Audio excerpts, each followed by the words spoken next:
so nice that it's not freezing cold and windy. We have extra layers on today. We did. We put the jumpers on. So. Yeah. But long term, anyway, the physical stuff can manifest in like actual disease, like, you know, dis-ease. So your body isn't at ease, it isn't centered. If you're having a prolonged negative exposure state, a prolonged pessimistic perspective, Mm-hmm. then I do think that it ends up affecting you as physical ailments of many different kinds. You're just more susceptible also to disease and illness because your defenses are a bit more wobbly. Yeah. You're not feeling as strong, so you're just going to get You more feel like you're tired. under attack all the time. So it's like, It's true. kind of like you just got to get beaten up, and eventually it's going to wear you out.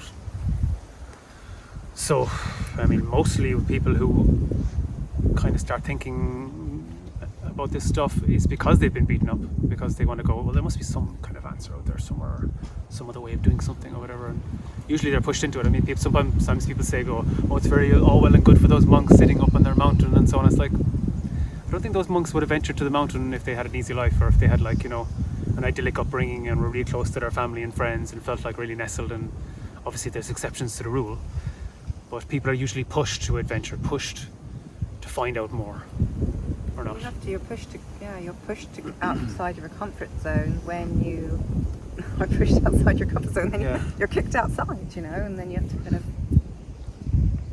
I don't know. It's an odd thing, but. So whether or not the fear is physical or psychological, it's, again, as we said the last time, it's contagious, and with the technology that's available to us now, it can be like instantaneously transmitted to literally millions of people in one go.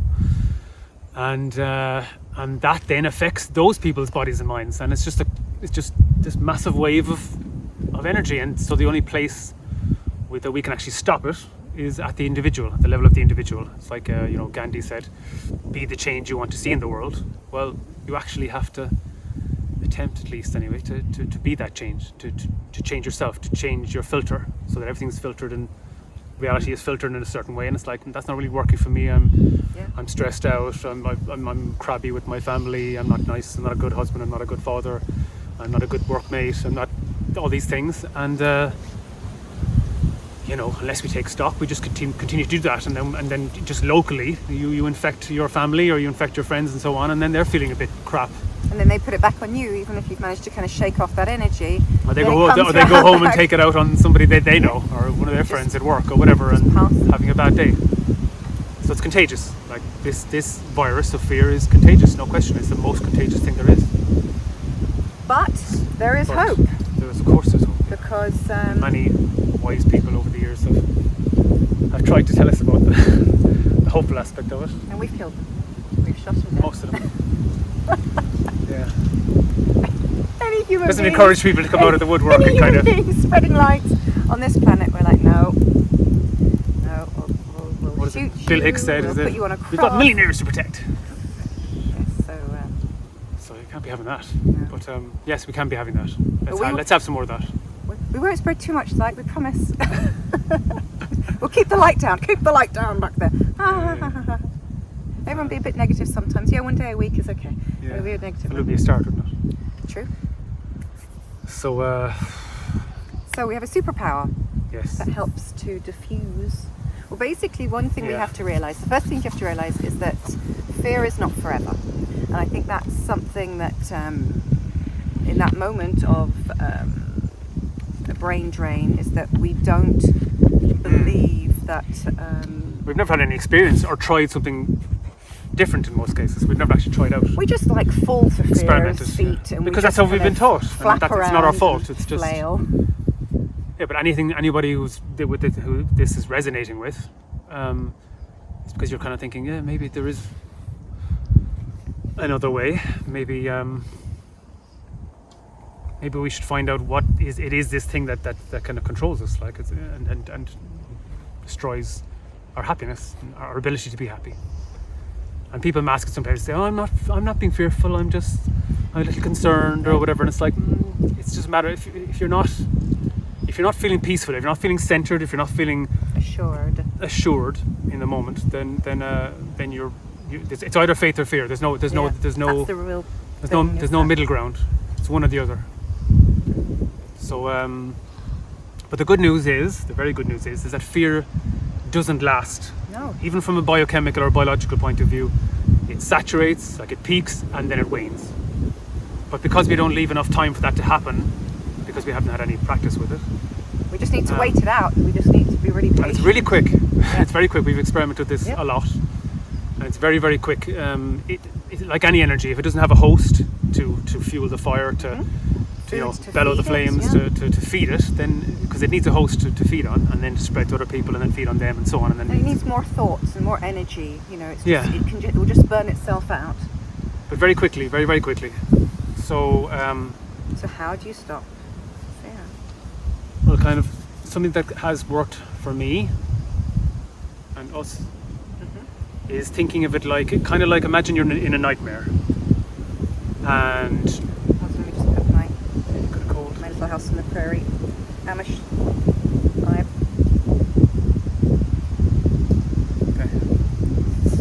Okay, so you're in this nightmare, and you notice it, and that's the first thing you want to say.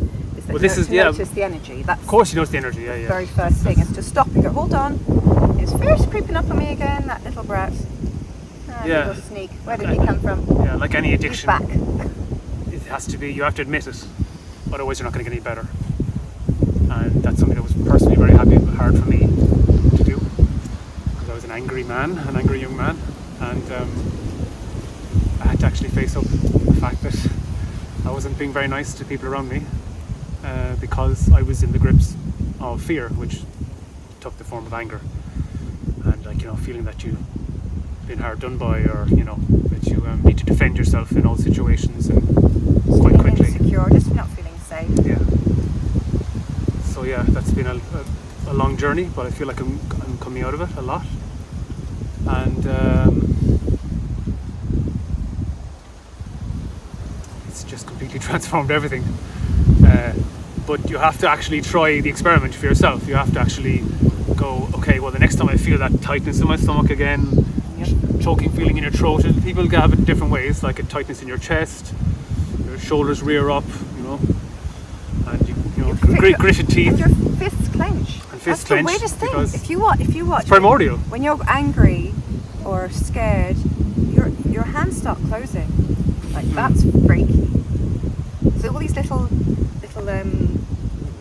markers that you just kind of make a little point and go, okay, well that's happening. And then when you start seeing it happening, then you stop going, oh my god, this is just like yesterday. This is just like last week. It's the same whole thing, but it's just details are different, just with different costumes on. Yeah. So Jez got a little analogy or metaphor that is quite helpful. I had to find this out the hard way, obviously. But basically, I have to use stop using that word basically. Francesca tells me off for using the word basically too much. So Jer has an addiction to the word basically. Yeah. I also think let's look up the thesaurus for other words, basically. I should have a little blackboard here. And like, basically. how many times has he said it in the last 15 minutes?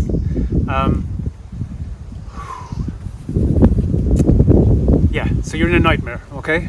And there's a tiger approaching you, and it looks like it's hungry, and it's coming for you. And you look around, and there's no escape. So it looks pretty inevitable what's going to happen. So it takes over your whole reality. This is the only thing that's happening. Is this tiger, and it's coming for me. And at the very last second, you notice that there's actually a really clear, see-through pane of glass between you and the tiger. But there's a door in it, right? Yeah, so you see the door. You see the door, and instead of being like happy about the pane of glass, what are you and the gonna fact do? that the door is closed, you open the door in order to find out to check if it's closed. So you let the tiger in, and you get mauled, and you wonder why. So and then you keep doing it because you're like, but I really have to check that the door is closed or is locked. And but in the process of doing that, you open it. yes, so It's kind of like this is where the faith thing comes in. I think that we're gonna have to. It's just being consciously aware for literally a couple of seconds, just enough to realise. Just 10 seconds. No, just way to go, less. Like way less. Think even less? Way less. Like 2 seconds. Doing 3 it properly, seconds. I suppose. Yeah. Eventually, obviously, it gets easier as the more you do it, but just enough to notice I'm opening the door again. And just don't open the door. and you think like, oh, that's ridiculous, what if this and what if that. You can make as many excuses as you want, and you may not want to try it, and you will still be the victim of anger, and everyone around you will be the victim of that anger, and so on, etc. And I'm a case in point. I'm a person who's tried this because it was necessary to, if I was going to have a happier life, I was going to have to try this, and I tried it, and it works. So I'm sharing it, and it's basically stop checking the door, because obviously in this case the tiger is the fear, and the opening the door is you kind of second guessing whether or not the tiger is going to be able to do anything. But the fact that you've actually noticed that there's this pane of glass between you and the tiger means that you have woken up to the fact that it is actually incapable of hurting you unless you open the door. And what do I mean by opening the door? I mean, it needs a host. The fear needs a host. So just don't allow that parasite to suck your energy dry. Don't allow it to infest. But keep thinking of the thoughts. Yeah, only by keeping it alive or acting on the thoughts, it stays within you and it acts on you and then thereby acts on others. So you have to just watch it. Literally, that's all you have to do. You're just watching the feeling. You're observing. You're being the observer, and you're going.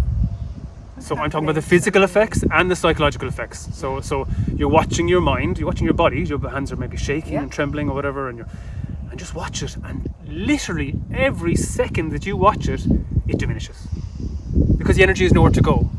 It can't do anything. It doesn't have a host. As long as you stay aware. As long as you're not joining in the parade, and joining in the game, getting lost in it. Joining in the play. Yeah, it just diminishes, and very quickly. Like it goes. Obviously, at the very, very beginning, it's harder, and it takes a bit of practice. But the more you practice it, and literally the first time you practice it, you should feel this relief, and the relief is I never tried that before, and it works. I think the relief is also knowing when you're able to kind of like separate yourself from that. You know that in that moment you're not fear, you're not your thoughts, you're not even your feelings and your emotions, but you're something else that's kind of watching it from the sidelines, from the side of the stage, kind of going, what the hell is going on here? And as soon as you do that kind of separation, then you're looking at it from an okay place, and you're going, what is this mess? And then you're no longer identifying with it, and when you're no longer identifying with fear and the hold that it has on you, then it no longer has hold on you. Yeah. That's it, you're free. And it's very attractive, obviously, because it makes you feel you have this fake sense of aliveness, this agitation, and also it makes you feel like I'm. Well, of course, adrenaline is this strength of, and you can take on the world or take on whatever threat it is, and yes, you probably can physically. That's fine, but it's just going to lead to more aggravation and more. What I'm saying is, if you want to steer away from that, if peace is your goal, then you have to try out faith, at least for a while, to see what happens instead. Otherwise, you're just going to be the victim of fear, and that's it, isn't it? Yep. So experiment with yourself. Make yourself your life's work. You've nothing to you. Yeah, nothing to lose. Make yourself your life's work. I think we're all neglecting ourselves so much. I mean, I know like self-help stuff and mindfulness has become a bit more, in vogue over the last decade, which is a good thing, which is obviously a great thing, but it's still done in a very kind of egoic, well, not all the time, but a lot of it is done in a very kind of bit of an egoic kind of way, and it's all these kind of, this is just something you do right now. Yeah. And you just, you go to a retreat, some kind of mindfulness retreat, and that's all you need to do. Now, some of those places are really cool, We know somebody who went to a silent retreat, and she said it was... She said it was irritating for the first 2 days maybe, or even 3 days, but then she got this... It was just it was... complete presence then, because... just such a relief not to have to, because when we speak and we engage with, hopefully not with our partner, but with the rest of the world, we are kind of bred to kind of put roles on. So we have the different masks. So this is the customer mask. Hi, yeah, I'd like to buy. Or this is the person's, I'm selling you something now. Yeah. Or this is I'm complaining now about this. Or I'm doing this. Or this is this mask. And this is that mask. And so when you drop them all and you're with a bunch of strangers and you're on your own and you don't need to do I'm this person and I work as this job, because that's the biggest identity that we make, I think, bar our physicalness is our profession, because that's who we really are, and that embodies everything that we are. I mean, to me, I still just laugh at parties that people, okay, not some of the kind of more interesting people parties that we go to, all right, but many parties that people just go, oh, what do you do? And it's like, so they can instantly what do I do? feel comfortable and put you in a box. I try and live my life in a way that I'm not hurting anybody or myself or the planet.